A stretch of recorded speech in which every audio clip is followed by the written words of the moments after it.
Hi, my name is Michael Hubbard, and I'll be speaking about conflict in my relationship presentation. So, for the first one, it would have to be avoidance. And this came at a time, I want to say it was actually a few months ago in like July, where a friend was talking to me about, ways I could have gone about with a certain person, not my friend, but she was just like not convicting me, but just like calling me out on things, and I didn't see it as wrong. And it got to a point to where I was just getting so fed up with just like her, coming after me. Yes, she was trying to help me, but like I think it was just me being dumb at that time and just not really wanting to listen. And I just stormed out of the place and drove home. And I came home, and before I had sent like a massive text, something dumb, I came to my Bible first, which is my symbol for this. And I came to the verse as I was reading verse of James chapter 1 verse 19, saying, "So then, my beloved brethren, let every man be swift to hear, slow to speak, and slow to wrath." And for me, that was just a reminder from God that I can't be mad at it. It's better for me to let the anger build up at a very slow rate than to just burst right there. So I think it was just a wake up call for me, like, hey, let's take a step back and look. And yes, the conflict did get resolved. We ended up talking, I want to say the day after, and just like actually sitting down, just me and her, because at that time before we were in a group. But me and her, we had sat down and we just spoke about it. So yeah, that's the first one. And the second one would be accommodation. And my symbol for this is going to be this Rubik's Cube, this unsolved Rubik's Cube. And why I say it's unsolved is because my problems were unsolved, but they were solved in a different way. So I was having a problem physically with like things going on.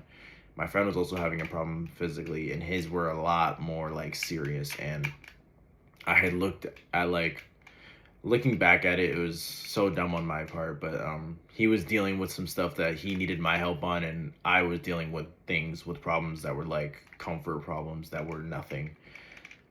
And looking at it, it was just I had helped him in a way that I didn't realize until like weeks later. I didn't realize how much my impact had, and I had like given up some of my like I gave up a lot of my time that I had wanted for my own personal like rest and everything. I had given up my time for him, but at the same time, I realized how much help I had given him. And so why I say this is an unsolved Rubik's Cube is because my problem was never solved. But looking at the size of this thing, it's like this problem was so small compared to the bigger problems that he was dealing with. So why I use this specifically is because it's the smallest Rubik's Cube, I want to say, in the world. And yes, it's such a small problem, but it's not something that like is so grand for me to think about. And my last prompt is gonna have to be competition. And yes, it involves this helmet because I played in this helmet and played with this helmet, excuse me. But the competition was just between me and my childhood friend growing up.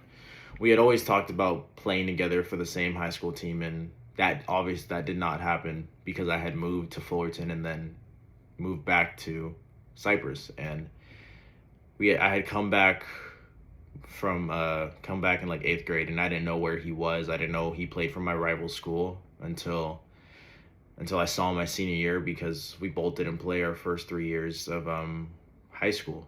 And then in our senior year, I was playing a lot more than I was my junior year, but he had started playing, and we had always said we wanted to play with each other, but this time we were playing against each other, which is the first time we've ever done it. And the crazy thing is, it was our school's last time ever playing against each other. Like, there was no more rivalry because the leagues for high school was changing.